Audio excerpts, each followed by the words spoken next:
ഇതേപോലെ തന്നെ സമാനമായ ഒരു വേറൊരു പെണ്ണ് ചോദിച്ചിട്ടുള്ളത് വളരെ ചെറുപ്പക്കാരി 32 വയസ്സായിട്ടുള്ളൂ.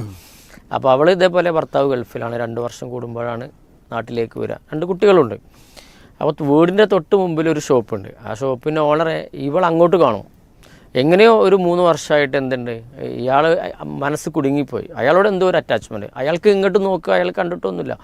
അതേപോലെ തന്നെ ഇവളങ്ങനെ പുറത്ത് പോകുന്ന ആളുമല്ല, പക്ഷേ എപ്പോഴെങ്കിലും പോകുമ്പോഴേ കാണുന്നുള്ളൂ. അങ്ങനെ അറ്റാച്ച്മെൻ്റ് ഉണ്ടായി.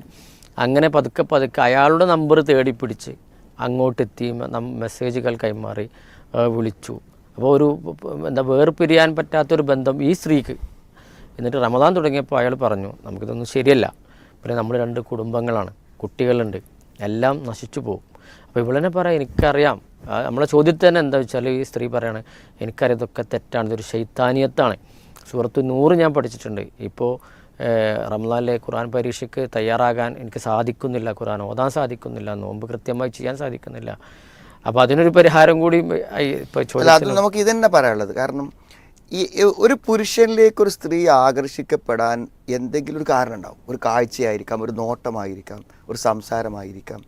പക്ഷെ അത് സംഭവിച്ചു കഴിഞ്ഞാൽ പിന്നെ എന്തു ചെയ്യും, ആ പ്രേമത്തെ വളർത്താൻ വേണ്ടി ശ്രമിക്കും. അതുകൊണ്ടാണ് ഇവർ ഇത്രയും ഒരു ദീനി സാഹചര്യം ഉണ്ടായിട്ടും അതിലേക്ക് പോകുന്നത്. പിന്നെ ഇതിൻ്റെ പരിഹാരങ്ങളിൽ ഏറ്റവും പ്രധാനപ്പെട്ട് നമുക്ക് ചേർത്ത് പറയാനുള്ള ഒന്ന്, ഇവരൊക്കെ വിവാഹിതരാണല്ലോ, അവർ കൂടെ ഒരു ഭർത്താവ് ഇല്ലേ? ഭർത്താവുണ്ട്.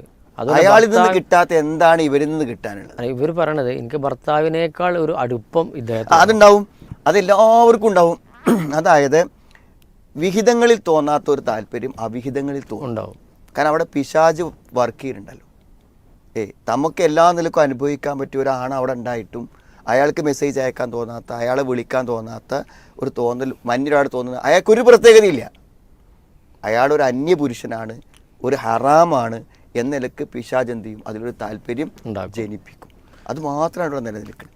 ഇവരെന്താ വെച്ചാൽ സ്വന്തം ഭർത്താവിനേറ്റ് എന്ത് ചെയ്യണം, അത് ഈ ഭർത്താക്കന്മാരും ശ്രദ്ധിക്കണം, ഭാര്യമാരും ശ്രദ്ധിക്കണം. നമ്മൾ ഈ ഒരു സ്ത്രീയിൽ നിന്ന് കിട്ടേണ്ടതൊക്കെ ഭാര്യയിൽ നിന്ന് കിട്ടും, ഒരു ആണെന്ന് കിട്ടുന്നതൊക്കെ ഭർത്താവിൽ നിന്ന് കിട്ടും. അതിൽ യാതൊരു സംശയമില്ല. അതിൽ നമ്മൾ ശ്രദ്ധ കേന്ദ്രീകരിച്ച് അതിനെ വളർത്തിയെടുക്കാനും ആ സ്നേഹത്തെ അനുഭവിക്കാനും ശ്രമിക്കാതിരിക്കുമ്പോഴാണ് ഈ പുറംപോക്കിലേക്ക് പോകാനുള്ള സാധ്യത ഉണ്ടാവുന്നത്.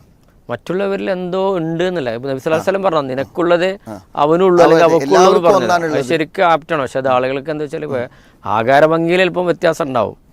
പക്ഷെ ഇത് ആളുകൾ തിരിച്ചറിയുന്നില്ല. ആ വ്യത്യാസം തന്നെ തോന്നലാണെന്ന്. കാരണം 19 വയസ്സായ ഭാര്യയോട് തോന്നാത്ത ഒന്ന് 60 വയസ്സായ ഒരു പെണ്ണിനോട് ഒരാൾക്ക് തോന്നുന്നുണ്ടെങ്കിൽ ആ വ്യത്യാസത്തിൽ എന്തെങ്കിലും കാര്യമുണ്ടോ? തൻ്റെ ഈ 19കാരിയായ ഭാര്യയ്ക്കില്ലാത്ത എന്താണ് ആ 60 വയസ്സായ സ്ത്രീക്കുള്ളത്? അപ്പോൾ അതൊന്നും എന്തില്ല, ഇവരെക്കാളും സൗന്ദര്യമോ അല്ലെങ്കിൽ ഇവരെക്കാളും സ്വഭാവ വിശുദ്ധിയൊന്നും ഉള്ളതുകൊണ്ടല്ല. പിന്നെ നമ്മളൊരു സാധാരണ ജീവിതത്തിൽ എന്ത് ചെയ്യും, ഒരു ഭർത്താവും ഭാര്യ എന്ന് പറയുമ്പോൾ ആ ബന്ധം അത്ര റൊമാൻറ്റിക് ആവില്ല. അപ്പോൾ നമ്മൾ എന്ന് പറഞ്ഞാൽ നേരെ ഒരു പച്ചയായ സംസാരങ്ങളല്ലേ. പക്ഷെ പ്രേമം എന്ന് പറയുമ്പോൾ എന്ത് ചെയ്യും, അതിൽ പ്രേമിക്കാനും സ്നേഹം കൈമാറാനൊക്കെ ഉള്ള ചില ഔപചാരികതകളും ചില അഭിനയങ്ങളും ചില സംസാരങ്ങളും ചില പഞ്ചാര വാക്കുകളൊക്കെ ഉണ്ടാവും. അതൊന്നും എന്തുണ്ടാവില്ല, ഒരു ഭർത്താവ് ഭാര്യയോട് ഇപ്പോൾ അത് പറയലാണ് ആവശ്യം, പറയാണ് വേണ്ടത്. പക്ഷെ അതൊന്നും സ്വാഭാവികമായി എന്ത് ചെയ്യില്ല, ഉണ്ടാവണില്ല. അപ്പോൾ അത് പുറത്തുനിന്ന് കാണുമ്പോൾ എന്ത് ചെയ്യും, അവർക്കൊരു ആകർഷണീയത തോന്നും. എന്നാൽ ഈ തോന്നൽ അയാളെ ഭാര്യയ്ക്ക് ഉണ്ടാവില്ലല്ലോ. ഇല്ല. ഇപ്പോൾ ഈ സ്ത്രീക്ക് ഇയാളോട് തോന്നുന്നത് അയാളുടെ ഭാര്യയ്ക്ക് അയാളുടെ തോന്നുന്നില്ല, ഈ സ്ത്രീയോട് അയാൾക്ക് തോന്നുന്നത് അയാളുടെ ഭാര്യയോട് അയാൾക്ക് തോന്നുന്നില്ല. അപ്പോൾ അത് എല്ലാവർക്കും അങ്ങനെയാണ്, എല്ലാവർക്കും മറ്റുള്ളവരോടാ തോന്നുക. അപ്പോൾ അതൊരു അവിഹിതമാണ്, തെറ്റാണ്, പൈശാചികമാണെന്ന് മനസ്സിലാക്കി പിന്മാറുന്നതാണ് അതിന് സുരക്ഷിതത്വം. അതിപ്പോൾ സ്ത്രീകൾ പൊതുവെ പറയും, നിങ്ങളെ സുഹൃത്ത് അയാൾ എന്തൊരു തമാശക്കാരനാണ്, അയാൾ എന്ത് അങ്ങനെ ഇയാളും തമാശ പറയുന്നുണ്ട്, പക്ഷെ അത് മറ്റുള്ള സ്ഥലത്താണ്. നമ്മുടെ മനസ്സിന്റെ കാഴ്ചപ്പാടാണ്, മനസ്സിന് തോന്നലുകൾ മാത്രമാണ് അത്.